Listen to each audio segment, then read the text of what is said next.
कि पाकिस्तान के साथ भारत को कंपेयर ना किया करें। मैं समझता हूं वो बात उनकी काफी हद तक ठीक है। अब उनको कंपेयर मैंने करूंगा वेस्टर्न सिविलाइजेशन के साथ, अमेरिका के साथ।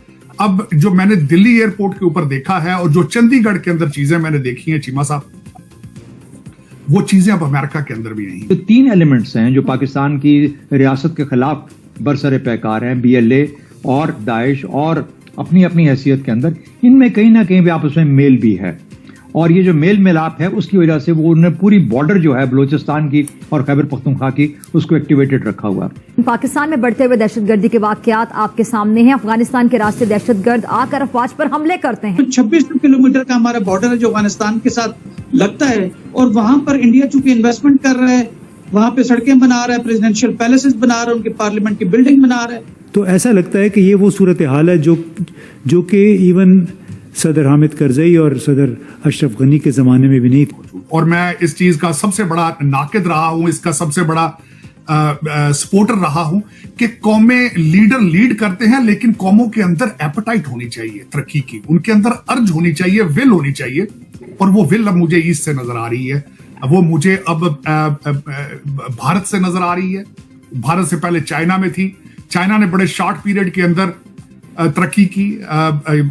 जब मैं यहाँ आर्टिकल पढ़ता था कि किस तरीके से चाइनीज स्टूडेंट चाइनीज इंस्टीट्यूशन से पढ़ के वापस जा रहे हैं, फिर मैंने ये आहिस्ता आहिस्ता पढ़ना शुरू किया कि भारत के स्टूडेंट जो हैं वो भारत यहाँ यूनिवर्सिटियों से पढ़ के वापस जा रहे हैं इस वक्त। बल्कि मुझे याद है कि अब से कुछ अर्सा पहले मैंने एक आर्टिकल पढ़ा जिसमें लिखा था ब्रेन ड्रेन की जगह brain returning back to India. तो ये वो बुनियादी चीजें हैं जो कि इस वक्त हमारे सामने एक चैलेंज के तौर पे मौजूद हैं। आज हमें पता है गवादर में क्या हुआ, पिछले महीनों के अंदर किस तरीके से कितनी तेजी के साथ ये मामलात बढ़े और कितना हम पे अटैक्स किस तरीके से हो रहे हैं। मुझे यूं लगता है एक और ज़र्बे अज़्ब का वक्त है, मुकम्मल तौर पर फोकस करना पड़ेगा, खास तौर पर उन लोगों को जो कि हमारे अंदर बैठे हुए हैं। आज गवादर का जो BLA के लोग कहीं ना कहीं से आए, हमारे अंदर भी बहुत सारे लोग मौजूद हैं, उन सबको आइडेंटिफाई करके एक ज़र्बे अज़्ब जिसे कहते हैं रद्दुल फसाद, उस लेवल की रद्दुल फसाद जो शायद पहले नहीं हो पाई, इस दुआ करनी पड़ेगी। हम लाते हैं टॉक शोज और अनलिमिटेड एंटरटेनमेंट सिर्फ YouTube पर। अगर आपने अभी तक हमारा चैनल सब्सक्राइब नहीं किया तो अभी सब्सक्राइब करें और बेल आइकॉन को क्लिक करके हमारी लेटेस्ट वीडियोस के बारे में अपडेट जानें। ये जबरदस्त वीडियो कैसे पाकिस्तानी मीडिया में इससे तहलका मचा हुआ है। इसमें खासकर कनेडियन, अमेरिकन और ब्रिटिश जो भारतीय लोग थे, एक तो उनको पैकेजेस अच्छे मिल रहे हैं, अपनी फैमिलीज के साथ रहते हैं। मैं जब भारत के अंदर वहां मौजूद था, $10 बिलियन का सेमी कंडक्टर का प्लांट लग रहा है गुजरात के अंदर, $10 बिलियन उसकी लागत होगी। कमाल क्या होगा, 100 दिनों के अंदर अंदर वो कंप्लीट होगा, 100 दिनों के बाद वो ऑपरेशनल होगा। तो चीमा साहब, ये मुझे बिल्कुल, मैं इस बात पे ये मैं सर्टिफिकेट इस वक्त लेकर आया हूं या देकर आया हूं कि वाकई ही sun will be rising from India. कौम के अंदर मैं एपेटाइट देख कर आया हूं, कौम के अंदर मिडिल क्लास की तालीम देख कर आया हूं। मैं हमेशा आपको यह कहता रहा हूं कि भारत का सबसे बड़ा वेपन जो है इंटरनेट, उनका institute of technology, Indian institute of technology है, जो कि बहुत रैपिडली तरक्की कर रहे हैं। हाँ, एक चीज जरूर होगी कि अब $8 बिलियन आप IMF से मांगने के चक्कर में पड़ चुके हैं। हमारे वजीर आजम साहब ने सबसे पहला काम यही किया ओथ लेने के बाद कि उन्होंने ग्रीन सिग्नल दिया है कि तैयारी करें, IMF के सामने $8 बिलियन लाना है। उसके बाद हो गया क्या, एक तूफान आएगा महंगाई का, तूफान आएगा एक महंगाई। आपका तेल, गैस, पेट्रोल, हर चीज महंगी। आपका बजट बनाएगा IMF। वो $8 बिलियन कहां जाएगा? वो सिर्फ लंदन और टोरंटो में आपके जो 5000 रूलिंग एलीट है उनके बच्चों के खर्चे और प्रॉपर्टी में खर्च होंगे, लेकिन उसकी किस्तें आप देंगे। आपके गुर्दे, पहले एक गुर्दा दे दिया गया पिछली दफा, अब दूसरा गुर्दा जो आपका बचा है वो साइन करेंगे वो। मेरे ख्याल में ये आपका मुस्तकबिल है। जो दुनिया के बारे में ओवरऑल आपको बताऊं तो सबसे बड़ी खबर कल परसों की यह है कि रशिया और चाइना चांद के ऊपर एटॉमिक रिएक्टर बनाने का प्रोग्राम बना रहे हैं। और आप क्या कर रहे हैं? आप जिहाद की तैयारी कर रहे हैं, जो कि आपके माजी में आपके आबाओ अजदाद ने कभी नहीं किया। आपको जिहाद के पूरे स्पेलिंग नहीं आते। आपने आज तक पठानों अरबों के सामने जिहाद नहीं किया। आपने ब्रिटिश के खिलाफ जिहाद नहीं किया। आप TTP के खिलाफ जिहाद नहीं कर रहे। आप अपनी जहालत के खिलाफ जिहाद नहीं कर रहे, गुर्बत के खिलाफ जिहाद नहीं कर रहे। लेकिन ड्रामा क्या है? गाजा के लिए हम जिहाद करें, गाजा के लिए जिहाद। तुक के साथ ही मैं कहूंगा चीमा साहब जो सदर जियाउल हक ने फसल बीजी थी डॉलरों के लिए, अफगानिस्तान के ड्रामे के लिए, वो पक के तैयार हो चुकी है। वो कभी किसी खातून के कपड़े के ऊपर हलवा लिखा हो तो वो उसके पीछे पड़ती है, कभी किसी के पीछे पड़ती है, कभी किसी के पीछे पड़ती है। यही मुकद्दर है आपका। Practically you have never made Pakistan, और आज भी आप सिर्फ पाकिस्तान फाइलों में मौजूद है। Practically it doesn't exist.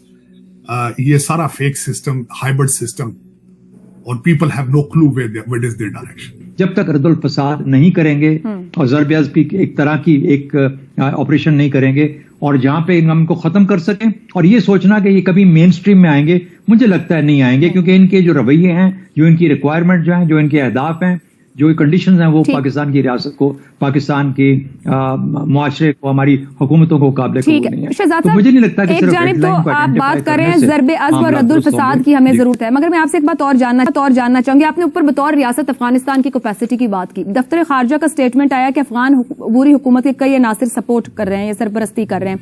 Afghan Taliban TTP के खिलाफ खुद क्यों नहीं कार्रवाई कर पाते? अगर कुछ ऑप्शंस रखूं, नजरियाती हम आहंगी है, या उनकी जंग में TTP उनको सपोर्ट करता रहा है, या TTP के जो सरगर्म अनासिर दाइश के साथ हैं, जिसकी आप भी बात कर रहे हैं कि इनका आपस में मेल मिलाप है, उधर जाने का खौफ और वहां इनके मजबूत होने का खौफ है। बड़ी वजह क्या समझते हैं वहां की अफगान हुकूमत का इनके खिलाफ कार्रवाई ना करने की? एक तो कैपेसिटी की बात है, दूसरी बात यह है कि वो भी तो अपने हाथ में कुछ ना कुछ रखना चाहते हैं ना, कि अगर पाकिस्तान को तंग करना हो किसी भी सूरत में, तो ये तमाम एलिमेंट्स अवेलेबल हैं जिनके ऊपर उनका कंट्रोल है, उसके थ्रू वो पाकिस्तान को तंग कर सकते हैं। लेवरेज करनी है ना इंटर स्टेट रिलेशनशिप के अंदर, कि अच्छा मैं अपने आप को लेवरेज कैसे। बदकिस्मती ये है कि वो जो लेवरेज है वो पॉजिटिव लेवरेज नहीं है, एक नेगेटिव लेवरेज है, और नेगेटिव लेवरेज को इस्तेमाल करते हुए पाकिस्तान की रियासत को पुश करना या उनको मजबूर करना कि वो किसी ना किसी शक्ल के अंदर अफगानिस्तान के साथ तल्लुकात को उनकी मर्जी के मुताबिक ढाल दें। कोई पता नहीं आज तक कोई मैं कल भी एक किसी के साथ बैठा था बड़ी इंपॉर्टेंट मीटिंग में, तो मैंने उनसे पूछा था कि आप ज्यादा पाकिस्तानी अपने आप को समझते हैं, पाकिस्तान में आप बड़े असर रसूख रखते हैं, मुझे आज भी अगर कोई एक आदमी का नाम बता दें जो पाकिस्तान को बचाने की सलाहियत रखता हो या बचा सकता हो या कुछ कर रहा हो पाकिस्तान बचाने के लिए, तो वो जवाब देने से कासर थे। मेरे कान उस आदमी का नाम सुनने के लिए तरस रहे हैं, लेकिन अफसोस के साथ है कि Pakistan has no directions, no currently मुझे कोई पॉलिसी नजर नहीं आ रही है, चाहे असेंबली हो चाहे कुछ हो। एक आज ड्रामा सुना नया हुआ है कि कहते हैं जी 3 अफगानियों को पकड़ लिया जो अडयाला जेल के ऊपर हमला करना चाहते थे। वहां एजेंसियां आसपास फिर रही हैं। कुछ लोग ये कहते हैं कि खान साहब सरेंडर कर चुके हैं, रमजान के लिए उनको बनीगाला ले जाने के लिए ये स्कीम तैयार की गई है। कुछ लोग कुछ कहते हैं, जितने मुंह उतनी बातें हैं, लेकिन ये कि इस तरह कंट्री चलते नहीं है। जब जेल को हॉलीडे इन बना दिया जाए, मैरियट बना दिया जाए, जब मैरियट को जेल बना दिया जाए, तो फिर इस तरह तो नहीं रची सब चलता। मेरे ख्याल में IMF का आपको पैकेज नहीं लेना चाहिए, सरवाइव करना चाहिए। तो तारड़ साहब अगर IMF का पैकेज नहीं लेंगे तो हमारे पास तो डिफॉल्ट कर देंगे तारड़ साहब। चीमा साहब आप पहले भी डिफॉल्ट कर चुके हैं, आप कौन सा चल रहे हैं? अगर देखा जाए तो आप चल तो नहीं चीमा साहब। देखें दो चीजें, जब आप अपने लोन की किस्त देने से कासर हो, उसको डिफॉल्ट कहा जाता है। आपने लोन की किस्त देने के लिए कर्जा ले रहे हैं तो आप इसको डिफॉल्ट नहीं कहते। ये क्या है ये सारा कुछ? अब इसके बाद ड्रामा क्या होगा? IMF का सबसे पहली कंडीशन है उनकी कि आप अपनी इंडस्ट्रीज हैं उनको प्राइवेटाइज करें। सबसे पहले PIA को आप बेचेंगे किसी अपने फ्रंटमैन के साथ, फिर आप फ्रॉड करेंगे, स्टील मिल किसी अपने फ्रंटमैन को बेचेंगे। एक और ड्रामा शुरू होगा क्योंकि $8 बिलियन जो ले रहे हैं, कोई मर्दे मुजाहिद को पूछने वाला बताने वाला है कि $8 बिलियन जाएगा कहां? जो पिछले $1 बिलियन आए थे वो किधर गए? किसी ने बताया आज तक? काजी फायज ईसा साहब ने ये तो कह दिया कि भुट्टो के साथ बड़ी ज्यादती हुई है, कत्ल उसके नजायज। काजी फायज ईसा साहब ये क्यों नहीं बताते कि पिछला $4 बिलियन कहां गया? मेरी समझ से बाहर है कि क्यों आपके पर चलते हैं उस चीज पे बात करने के लिए, पैसा जा कहां रहा है। तो आपको ये वीडियो कैसा लगा कमेंट बॉक्स में जरूर लिखिए। इस वीडियो को लाइक कीजिए, शेयर कीजिए, सब्सक्राइब करना ना भूलिए आपके चैनल EFC.Z को। तो मिलते हैं अगली वीडियो में। जय हिंद।